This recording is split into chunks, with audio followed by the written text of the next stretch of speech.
Big boss season 7 തുടങ്ങി ഇപ്പോൾ ഒരാഴ്ച കഴിയാണ്. പക്ഷേ റെന ഫാത്തിമ എന്ന് പറയുന്ന ഒരു ഗുഡ് ഗെയിമറിനെ കുറിച്ച് അധികം പറയാൻ എനിക്കൊന്നും കിട്ടിയിട്ടില്ല. പക്ഷേ കുറേ പേര് റെന ഫാത്തിമ നന്നായിട്ട് സംസാരിക്കുന്നുണ്ട്. മുൻഷിയുമായിട്ടുള്ള ഒരു കോൺവെർസേഷൻ, ശരിക്കും ഇതുവരെ മുൻഷിയായിട്ടും ആണ് റെന ഫാത്തിമ കുറച്ചൊരു ക്ലാഷ് ഉണ്ടായിട്ടുള്ളത്. എന്നാൽ അത് അവർ തമ്മിലായതുകൊണ്ടായിരിക്കാം ചിലപ്പോൾ അത് വളരെ നിസ്സാരമായിട്ടൊക്കെ കണ്ടു, അതൊക്കെ കളഞ്ഞു. പിന്നെ റെന ഒരിക്കലും മുൻഷിയെ ടാർഗറ്റ് ചെയ്യുന്നില്ല. കാരണം കഴിഞ്ഞ എപ്പിസോഡിൽ ഒരു ടാസ്കിനകത്ത് ഈ ഇരട്ടപ്പേരിടുന്നതിനകത്ത് പോലും റെന ശരിക്കും പറഞ്ഞാൽ മുൻഷിക്കല്ല പേര് കൊടുത്തത്. പക്ഷെ മുൻഷി നമ്മുടെ റെനയെ പറഞ്ഞെന്ന് വെച്ചാൽ ചുമ്മാ എന്തൊക്കെയോ അറിയാമെന്നുള്ള ഒരു തോന്നൽ മാത്രമേ ഉള്ളൂ, ഒന്നും അറിയത്തില്ല എന്നൊക്കെയാണ് പറഞ്ഞത്. അതുകൊണ്ട് തന്നെ മുൻഷിയുമായിട്ട് റെന ഒരു അടി ഉണ്ടാകാനുള്ളൊരു സാധ്യതയുണ്ടെന്നൊക്കെ ഞാൻ കരുതിയിരുന്നു. ഒട്ടും ആക്റ്റീവ് അല്ലാത്ത ഒരു വ്യക്തിയാണ് മുൻഷി രഞ്ജിത്ത്. അപ്പോൾ ഇന്നത്തെ ആ ഒരു പ്രൊമോയിൽ വന്നിരിക്കുന്ന ഒരു സീൻ എന്ന് പറയുന്നത് റെന ഫാത്തിമ ഒന്നീലുമായിട്ടാണ് വൻ അടി.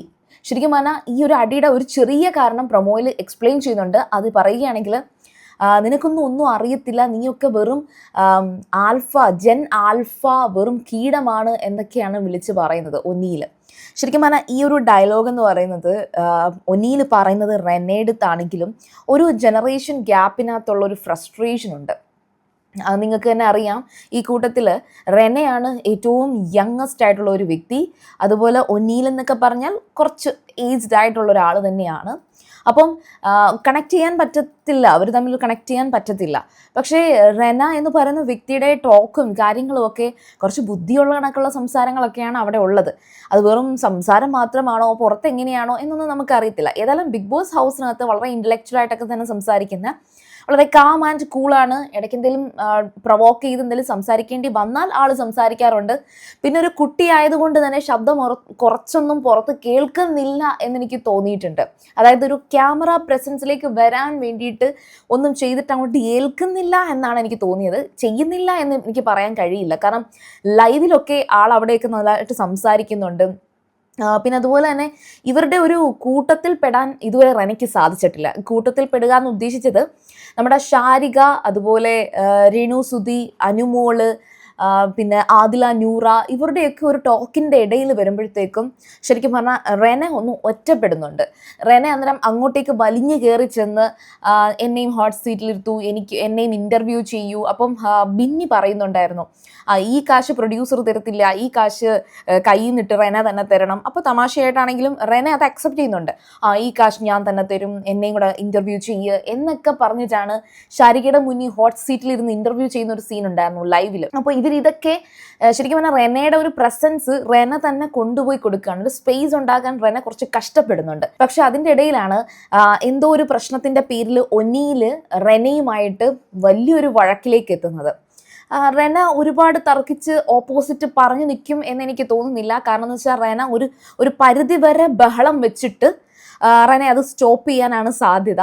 പിന്നെ ഈ പ്രശ്നത്തിൻ്റെ ഇടയിൽ നമ്മുടെ ഷാനവാസുമായിട്ട് ഒരു ഫണ്ണി ആയിട്ടുള്ള ഒരു ക്ലിപ്പ് കൂടിയുണ്ട്. അതായത് ഷാനവാസിൻ്റെ അടുത്ത് നിങ്ങൾ കിടന്ന് ബഹളം വെക്കാതെ ഞാൻ പറയുന്നത് കേക്ക് എന്നൊക്കെ കിടന്ന് ബഹളം വെക്കുമ്പോഴത്തേക്ക് ഷാനവാസ് റെനയുടെ വോയിസ് അനുകരിച്ചുകൊണ്ട് കേൾക്കാം എന്നിങ്ങനെ പറയുമ്പോഴത്തേക്കും റെനയ്ക്ക് തന്നെ ഒന്നും പറയാനില്ല. റെന തിരിച്ച് നടന്നു പോകുന്ന ഒരു സീനും കൂടിയുണ്ട്. അപ്പോൾ ഓൾമോസ്റ്റ് ഇന്നത്തെ ഒരു ദിവസത്തെ എപ്പിസോഡ് എന്ന് പറയുന്നത് ഉറപ്പായിട്ടും റെനയ്ക്ക് കുറച്ച് സ്കോർ ചെയ്യാൻ കഴിയുന്ന ഒരു ദിവസമായിരിക്കും. അങ്ങനെ ആകട്ടെ. കാരണം എന്ന് വെച്ചാൽ ഞാൻ നേരത്തെ പറഞ്ഞു, കുറച്ചധികം സ്കോർ ചെയ്യാൻ, സ്പേസ് ഉണ്ടാക്കാൻ ശ്രമിക്കുന്ന ഒരു വ്യക്തിയാണ്. ഒന്നും ചെയ്യാതിരിക്കുന്ന ഒരു വ്യക്തി അല്ല റെന. പിന്നെ നല്ല പൊട്ടൻഷ്യൽ ഉണ്ട്. ഇടയ്ക്ക് മറിക്കൊക്കെ റെനയുടെ ഡയലോഗൊക്കെ അവിടെ നമുക്ക് കേൾക്കാം. പക്ഷെ ഒന്ന് ജെല്ലായി വന്നിട്ടില്ലാത്ത ഒരു വ്യക്തിയാണ് റെന. അതുപോലെ ഒനീൽ സാബു, ഞാൻ കഴിഞ്ഞ തൊട്ട് മുമ്പത്തെ, അതായത് ഇന്നലെ രാത്രി ഒരു റിവ്യൂ വീഡിയോ ഇട്ടിട്ടുണ്ട്. അതിൽ ഞാൻ ഒനീലിനെ കുറിച്ച് പറയുന്നുണ്ട്. ഒരു നല്ല മനുഷ്യൻ ബിഗ് ബോസ് ഹൗസിനകത്ത് ഡിസേർവ് ചെയ്യുന്നുണ്ടോ അല്ലെങ്കിൽ അത് നമുക്ക് പറയാൻ കഴിയില്ല.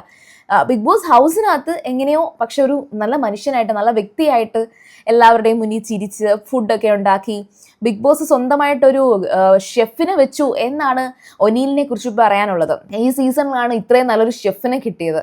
അപ്പോൾ പുറത്തൊക്കെ ഫുഡ് ഉണ്ടാക്കി പരീക്ഷിച്ച് നടന്നിരുന്ന ഒരു വ്യക്തി ബിഗ് ബോസ് ഹൗസിനകത്ത് വന്ന് ഏറ്റവും ലീസ്റ്റ് ആയിട്ടുള്ള ഐറ്റംസ് വെച്ച് ഒരുപാട് പേർക്ക് ഫുഡ് ഉണ്ടാക്കുന്നു എന്നൊരു ക്രെഡിറ്റ് ഒന്നീൽ തന്നെ സെൽഫായിട്ട് ബിഗ് ബോസ് ഹൗസിനകത്ത് പറയുന്നുണ്ട്. നമ്മുടെ ചലഞ്ച് ചെയ്ത ആ ഒരു സിറ്റുവേഷനിൽ ഒന്നീൽ ആര്യനോട് പറഞ്ഞത് ആ ഒരു കേസായിരുന്നു, പക്ഷെ വിൻ ചെയ്തില്ല.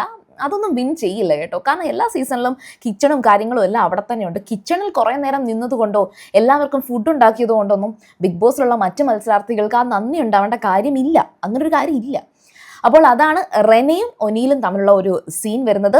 പിന്നെ ബിഗ് ബോസ് ലൈവിനെ കുറിച്ച് ഇന്ന് ചെറിയൊരു അപ്ഡേറ്റ് നിങ്ങൾക്ക് കേൾക്കാൻ താല്പര്യമുണ്ടെങ്കിൽ പറയാം. അവരെല്ലാവരും എഴുന്നേറ്റ് തുടങ്ങി. അപ്പോൾ അതിൽ നമ്മുടെ മുൻഷി രഞ്ജിത്തിനെ പുറത്താക്കിയിട്ട് ഷാനവാസിനെ അകത്താക്കിയായിരുന്നല്ലോ അക്ബർ.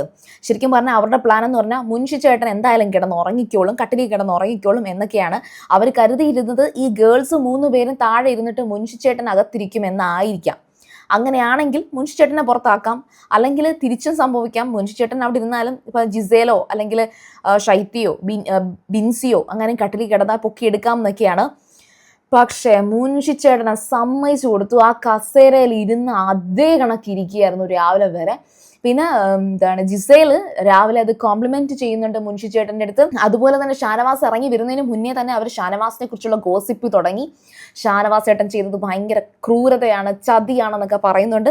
പക്ഷെ ഷാനവാസ് വന്നിട്ട് ആ സിറ്റുവേഷനെ ഷാനവാസിന് അനുകൂലമായിട്ട് തിരിക്കുന്നുമുണ്ട്. ഷാനവാസ് വന്നിട്ട് സംസാരിക്കുന്നുണ്ട്, ഞാൻ അങ്ങനെയല്ല ചെയ്തത്, ഞാൻ ആദ്യത്തെ ദിവസം ഞാൻ ഭയങ്കരമായിട്ട് ടെസ്റ്റ് ചെയ്യുകയാണ്, എനിക്ക് നിങ്ങളെ ഒന്നും വിശ്വസിക്കാൻ കഴിയില്ലല്ലോ, നിങ്ങളെ വിശ്വസിക്കാൻ നിങ്ങൾ എൻ്റെ കുഞ്ഞമ്മയുടെ മക്കളൊന്നും അല്ലല്ലോ എന്നൊക്കെ പറയാണ്. പക്ഷെ രണ്ടാമത്തെ ദിവസം വളരെയധികം വിശ്വാസം തോന്നി എന്നൊക്കെ പറയുന്നുണ്ട്. അപ്പോൾ ഇത് കൺവിൻസ്ഡ് ആകുന്നു എന്ന് അവർ അഭിനയിക്കുകയാണോ അതോ കൺവിൻസ്ഡ് ആയോ എന്ന് എനിക്കറിയത്തില്ല. അഭിനയിക്കുകയാണെന്നാണ് എനിക്ക് തോന്നിയത്. അപ്പോൾ ഏതായാലും ശരി, നമുക്ക് റെനയുടെ ഇന്നത്തെ വിശേഷം കാണാൻ കാത്തിരിക്കാം. ലൈവ് അപ്ഡേറ്റ്സിനും അതുപോലെ എപ്പിസോഡ് ഫുൾ റിവ്യൂവിനും വേണ്ടി സീരിയൽ ഗ്രാൻഡ്മ നിങ്ങൾ ഫോളോ ചെയ്യുക, സപ്പോർട്ട് ചെയ്യുക, ഷെയർ ചെയ്യുക, ലൈക്ക് ചെയ്യുക, കമൻറ്റ് ചെയ്യുക. ബൈ.